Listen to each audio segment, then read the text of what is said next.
তরে আজকে পিটাইয়া সোজা করে দিমু।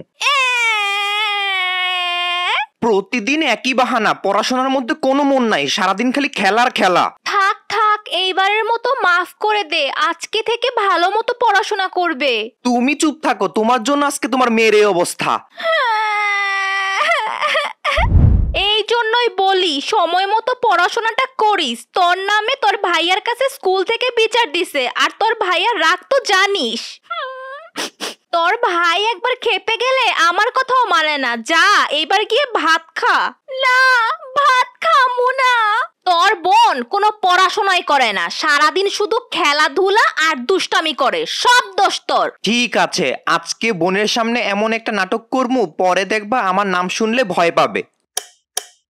আবার দুষ্টুমি, ভাই দেখলে কিন্তু বকবে নে।